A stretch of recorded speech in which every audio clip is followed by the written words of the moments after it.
So one of the key features of East Tennessee and Knoxville and the surrounding counties is we are the foothills of the Smoky Mountains, which means that the landscape tends to be rolling, hilly, wooded, uneven in fact. And if you're planning to buy a house here, you're more than likely going to buy a house that's on a sloped lot. So today I'm going to tell you the pros and cons of living on a sloped yard or sloped property, and we're going to get started.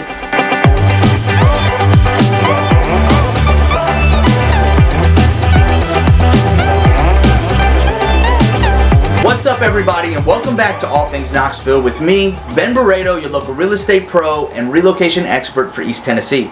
Today, we're going to talk about the pros and cons of living on a sloped lot or sloped yard or sloped property or uneven property. But before we do that, remember that I make videos every single week about life in Knoxville, what it's like to live in Knoxville, things to do in Knoxville. I also give great buyer and seller tips for people out there interested in real estate or making a move. So please, if you like this content, make sure to come back for more. I would love to see you here next week and the week after that.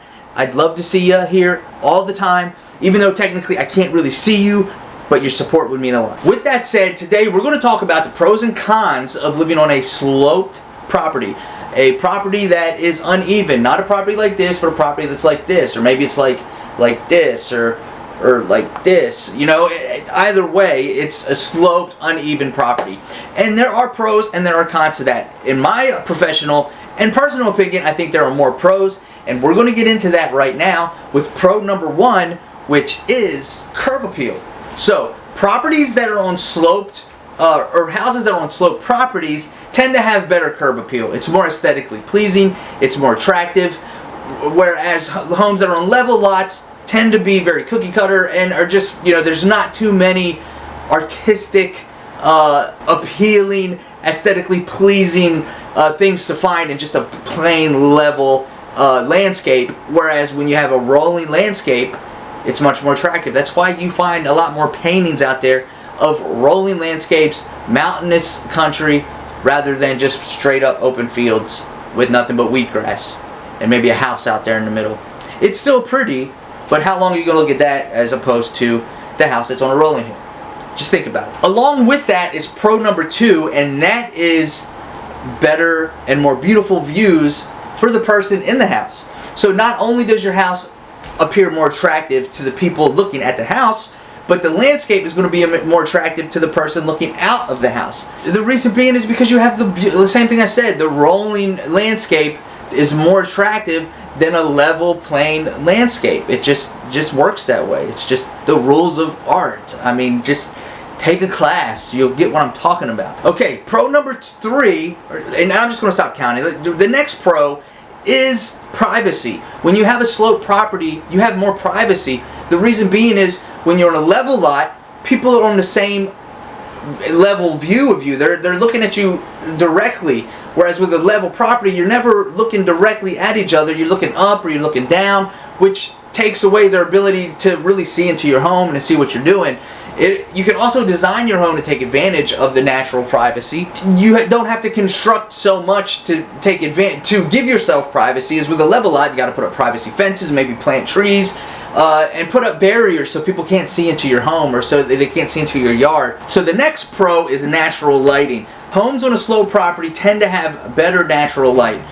They have less obstacles blocking the natural light, therefore they are able to receive natural light. Of course, you can design your home to take advantage of the light and give yourself more windows and things like that, especially with a house that's level, but you still can't do anything about the fact that if there's buildings that are blocking the light or neighbors have trees larger than your house, there's nothing you can do about that. Whereas with the slope property, you're more than likely not going to have too many things around you blocking you, unless you live in this shape of an uneven property and you're down in that bowl. But if anyone designed a house like that, I mean, there would be some major questions other than the fact that the natural light's not great. Along with the fact that slope properties get more natural light is the fact that they can be more energy efficient. With all that great natural light, you're able to keep your house warmer throughout the winter, so that's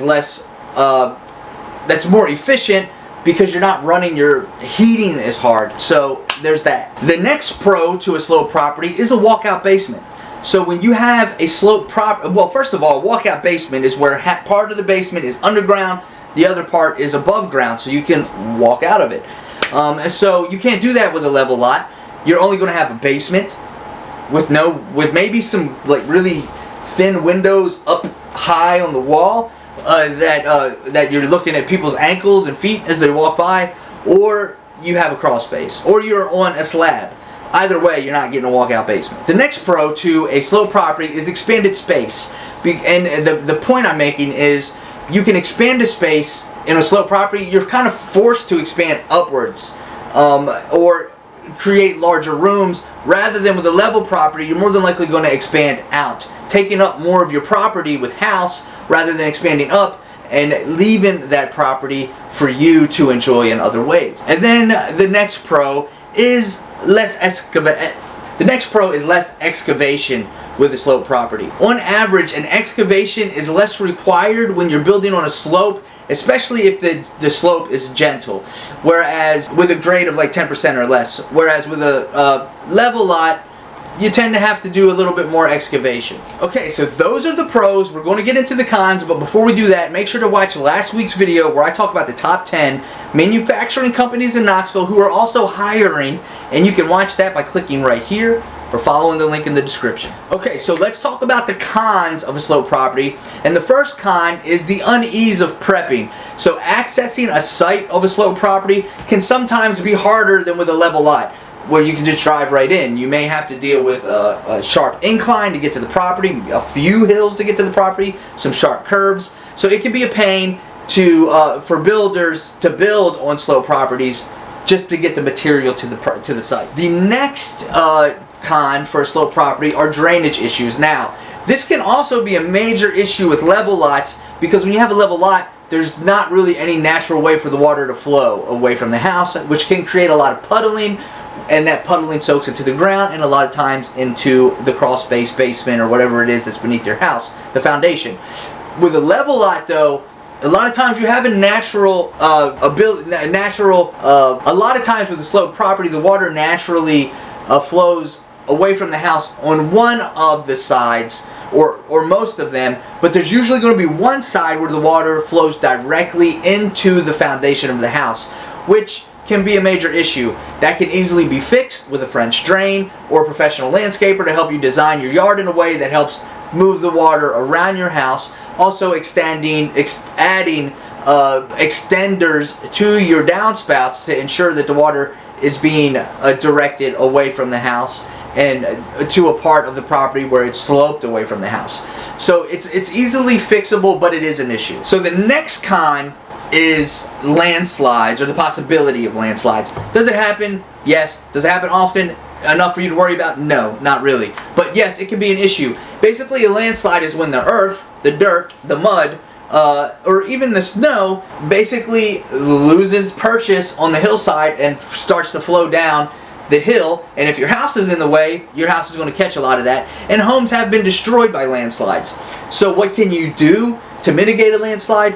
One thing you can do is to plant more deep-rooted trees on the hill to help grip the earth and give purchase to the soil, so that it has the soil has something to hold on to, the tree has something to hold on to, and helps keep everything a little more stable. I just made most of the hold on to stuff up, but it is true that planting deep-rooted trees does help mitigate landslides.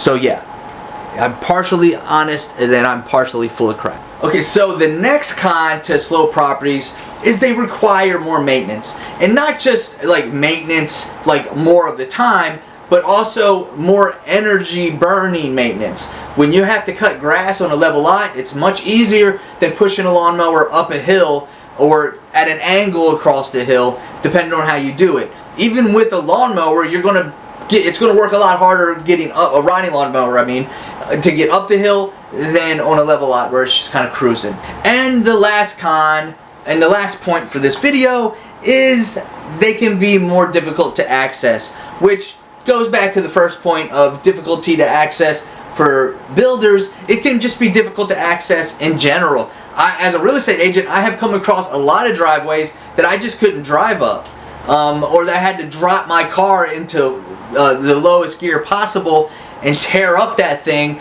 in order just to get to the house that someone wanted to see. Happens all the time, so that can also be a big negative to the property. A way to fix that is to not design it that way in the first place. I'm talking to you. Alright, so if you are still here and you're thinking about selling a house, then you're going to want to make sure you get the most money possible for that house. One way to do that is staging. Staged homes tend to get 20% more for homes that are unstaged. So to help you out with that, I want you to download my 10 DIY home staging guide. You can get that by going to the link in the description. Right under the paragraph about this video will be a link for last week's video and a link for this guide. You can go download it and have your 10-step DIY home staging guide today to help you get 20% more for your house than your neighbors did. And other than that, that's it for this video, guys. Thank you so much for watching. I really appreciate it. This was a last-minute video, to be quite honest. I need to get out there and do some better videos for you, and I'm going to. Thank you for sticking around. Thanks for sticking with me. Thanks for watching this video, and I'll see you next week. Bye-bye.